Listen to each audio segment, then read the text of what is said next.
لا إله إلا الله محمد رسول الله. Assalamualaikum warahmatullahi wabarakatuh. Alhamdulillahilladzi tafarrada bil izzi wal jalal wa tawahhada bil kibriya'i wal kamal. Nahmaduhu ala kulli hal hamdan yuqabilu ni'amahu wa yudafi'u ni'amahu wa yusawi ziyadata ni'amahu fil hali wal ma'al. Asyhadu an la ilaha illallah wahdahu la syarika lahu dzul manni wal ifdal wa asyhadu anna sayyidina wa nabiyyana Muhammadan abduhu wa rasuluhu al munqidu minadh dhalal wa da'i ila asyrafil khisal wa mubinil harami minal halal. Sallallahu alaihi wa ala alihi salatan wa salaman daiman mutalazim la khairi al amma ba'du.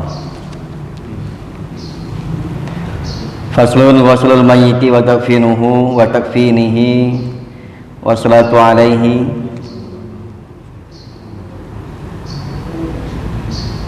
waslul mayyiti wa takfinuhu wa salatu alaihi wa dafnuhu fardu kifayah in kana musliman wulida hayyan.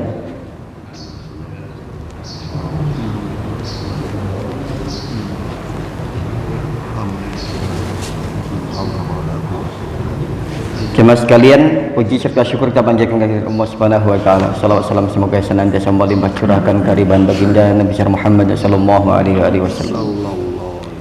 Pagi hari ini fikih dalam keseharian kita berkaitan dengan kematian. Jemaah sekalian, kita ketika ada satu musibah kematian, karena kita sebagai manusia, sebagai orang muslim, maka wajib diurus,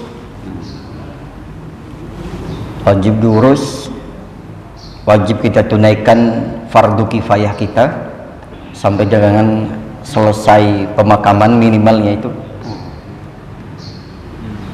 Nah, ini yang sering terjadi adalah kita ini tidak punya lembaga atau wadah atau yayasan yang mengurusi hal itu,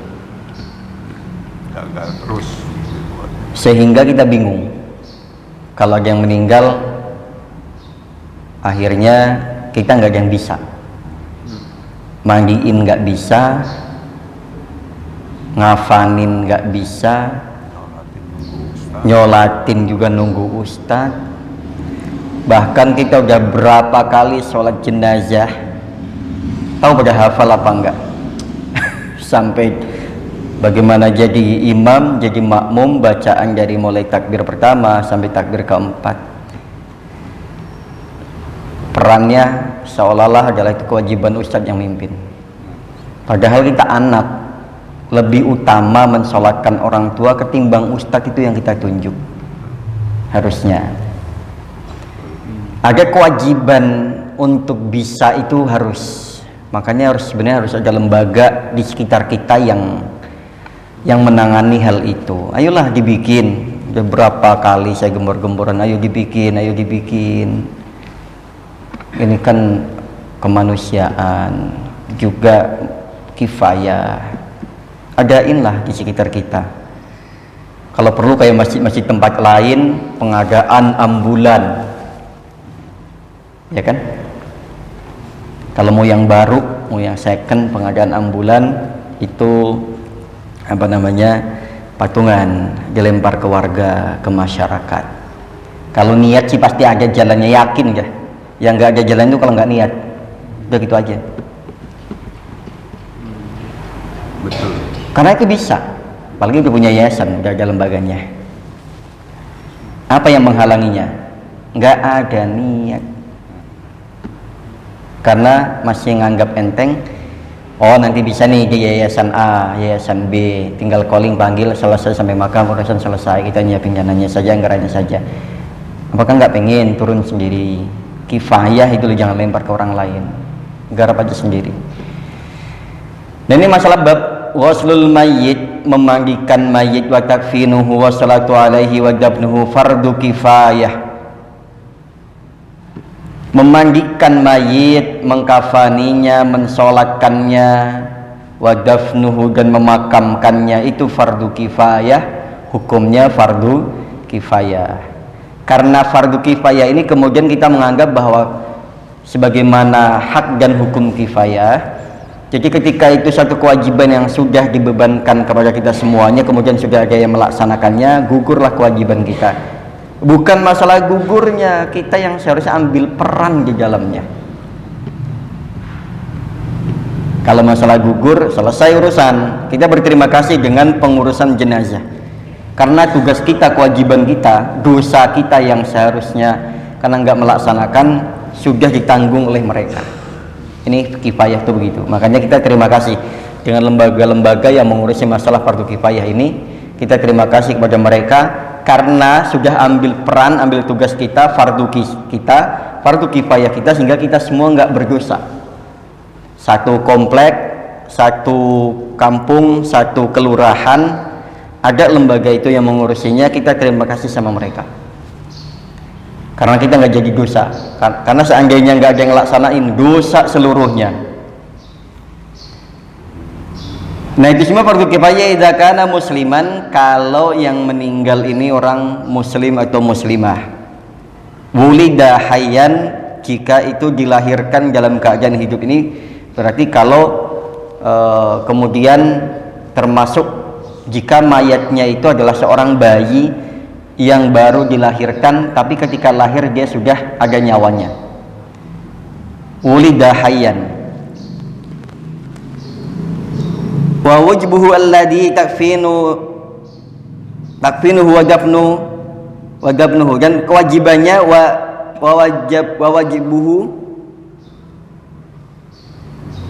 wajbuhu lidhimyin takfinun wa dafnun wa lisaqti mayitun waslun wa kafnun wa dafnun wa la yusalli alaihima. Dan bagi yang zimmi bagaimana orang yang dalam tanggungan kita itu, takfinun wajib diurus untuk mengkafaninya, untuk memakamkannya, sama statusnya selama itu muslim, maka wajib hukumnya sama seperti halnya kita semuanya, enggak levelnya paling tinggi maupun paling rendahnya, selama itu muslim. Bahkan mohon maaf, yang suka di jalan-jalan itu ya bahasanya gelandangan ya, termasuk gelandangan sekalipun kalau itu memang manusia bentuknya, dan kalau itu muslim maka itu wali sakti mayitun waslun wa kafnun wa dafnun wa la yusalli alaihima. Bagaimana dengan yang keguguran, mayit keguguran itu dimandikan, dikafankan, dimakamkan, tidak usah disolatkan. Wala yusalli alaihima, tidak usah disolatkan bagi anak yang keguguran, berarti keluar sudah keadaan meninggal. Maka ini dimandikan, dikafankan, dimakamkan, tidak usah disolatkan. Ini hukum ya yang seringkali kebingungan. Ada beberapa kejadian kasus di masyarakat bingung nih, ini anak diapain? Nah, maka di sini anjurannya adalah kalau itu memang bayi keguguran, maka dimandikan, dikafankan, dimakamkan, tidak usah disolatkan. Bulan berapa? Ya pokoknya keguguran, selama keluarnya itu nggak bernyawa, entah melalui proses normalkah atau melalui proses disesarkah. Setelah 4 bulan setelah ruhnya ada. Ya pokoknya selagi itu masuk kategori keguguran, pokoknya selama keluarnya itu meninggal lah, pokoknya udah meninggal dalam perut. Meskipun usianya sudah ya pokoknya intinya kalau sudah bentuknya bocah dan keluarnya sudah 4 bulan. Keluarnya sudah dalam keadaan mati, ya meninggal. Waman mata fi qitalil kufar bisababihi kafanun fi siyabihi fa illam takfinuhu zida alaiha wa dafnun wa la yusilu wa la yusalli alaihi wa aqal ghusli izalatun najasah wa tamimu jami' basharihi wa sya'rihi wa in kashafa marratan bil ma'il mutahhir. Yang berikutnya,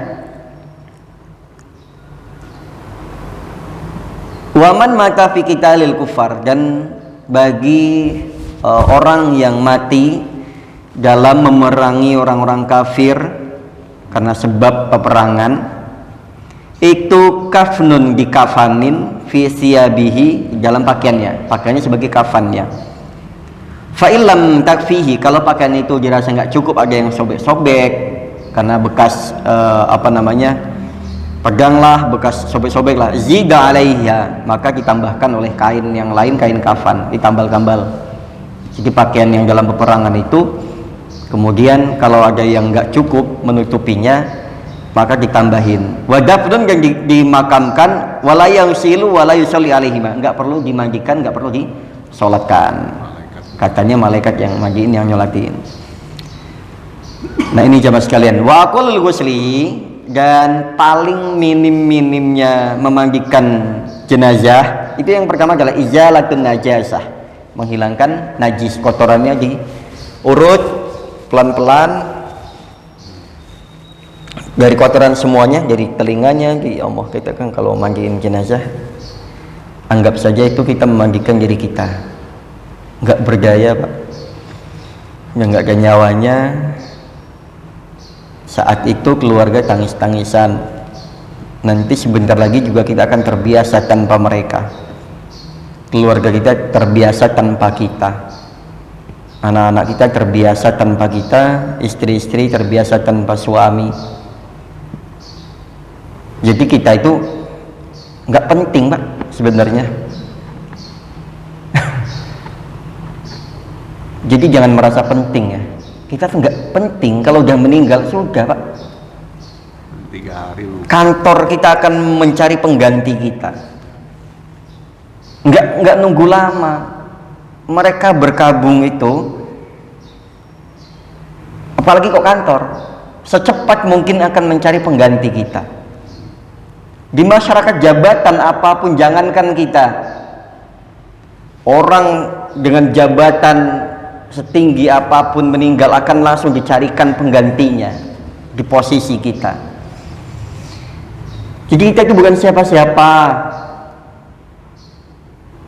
dan nggak penting juga, apalagi kalau selama hidupnya nggak banyak manfaat yang kita tebar.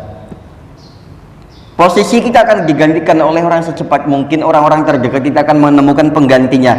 Alah, yang tadinya seakrab apapun kalau sudah meninggal nanti lupa Pak, dilupakan. Jadi kita ada kalanya kita perlu egois. Dengan apa? Dengan kita egois mementingkan ibadah kita kepada Allah, nggak mau diganggu, ada kalanya itu perlu. Artinya kita harus punya egoisnya, kita punya waktu khusus untuk Allah, untuk ibadah. Sahabat itu dulu begitu, masalah pelayanan, sahabat itu membuka waktu siang full pelayanan, malamnya full pelayanan kepada Tuhan, bahasanya gitu. Siangnya full pelayanan kemanusiaan, kepada warga, kepada masyarakat, kepada kaumnya, malamnya full pelayanan kepada Tuhannya. Kita ada kalanya kita juga harus mementingkan diri kita untuk ibadah, nggak mau diganggu, itu penting. Malam misalkan, atau kita ada waktu khusus, saya ada waktu khusus habis maghrib saya mau tadarus, nggak mau diganggu. Selepas itu silahkan, monggo.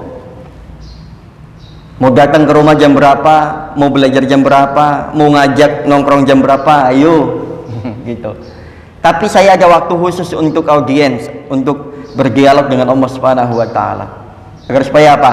Ada bekal yang saya siapkan untuk menghadap Allah Subhanahu wa taala. Itu diantara salah satu bekalnya. Dan bekal-bekal yang lainnya adalah menjadikan istri kita istri yang solehah, menjadi anak kita anak-anak yang soleh-solehah, menjadikan teman kita teman-teman yang soleh. Jadi nanti minimal ketika kita meninggal, ada yang pertama adalah kita meninggal ditangisin aja udah bagus. Meninggal ada yang sedih aja udah bagus. Jangan sampai meninggalnya kita ada orang banyak yang tertawa karena senang dengan kepergian kita. Oh, jadi juga mati rupanya, dan lain sebagainya. Itu udah bagus kita. Apalagi kok nggak mati-mati ya, ini kita berarti sudah tandanya sudah kita nggak disukai lagi. Jadi sekali lagi kita bukan siapa-siapa, kita bukan apa-apa, dan kita juga nggak penting, karena setelah kematian kita selesai Pak, selesai dalam arti urusan kemanusiaan kita dengan manusia, dengan para makhluk yang lainnya, itu tinggal mempertanggungjawabkannya. Jadi apapun akan digantikan, seorang ayah akan digantikan oleh ayah yang baru, Seorang ibu akan digantikan oleh ibu yang baru secepat mungkin. Seorang anak akan digantikan oleh anak yang baru atau anak yang lain sebagainya dan lain sebagainya. Ya, seorang suami akan digantikan oleh suami yang baru. Jadi orang-orang akan merasa adanya kita hanya sebentar. Satu, selagi hidup, selagi manfaat, itu bahasanya, dan selagi tidak membebani. Wa qala al-ghusli, dan sedikitnya memandikan jenazah tadi, izalatun najasah, menghilangkan najisnya, dibersihin dari mulai ujung rambut sampai ujung kaki, dibersihkan. Kita sudah tidak bergaya bahasanya mau dipukulin, mau ditabokin, mau diinjek-injek, itu udah enggak. Kita nggak bisa ngelawan. Jangankan ngelawan, wong gerak aja nggak bisa. Memang udah nggak ada nyawanya. Disitulah bagaimana kita tidak berdayanya kita. Sudah kita hanya tinggal berhadapan dengan Allah Subhanahu wa taala, berhadapan dengan malaikat. Ini dihilangkan najis-najisnya. Wa ta'mimu jami' basyarihi. Wa ta'mimu jami' basyarihi, dan meratakan seluruh kulitnya, rambutnya itu diratakan bil ma'i, dengan air al-mutahhir yang mensucikan. Diratain semuanya. Kalau yang rambutnya tebal bisa diulang lagi untuk yang kedua kali, untuk sekian kalinya. Ini semuanya dibersihkan agar supaya apa? Ini secara zahiri ya. Dan secara batiniah kita sedang akan berhadapan dengan Allah. Makanya belajar dari kematian itu, yang mati saja harus bersih ketika mau dimakamin. Padahal bisa aja kalau makamin udah main cemplungin aja. Tapi ini manusia. Dan Muslim mengajarkan, Islam mengajarkan begitu luar biasanya kepada umatnya, bahkan mati sekalipun masih harus dibersihkan kotorannya. Bahkan yang di dalam perut pun diurut Pak, dikeluarin Pak. Diurut, dikeluarin. Kalau yang pernah memandikan jenazah itu begitu. Iya, diurut, dikeluarin dengan perlahan, dengan penuh perasaan.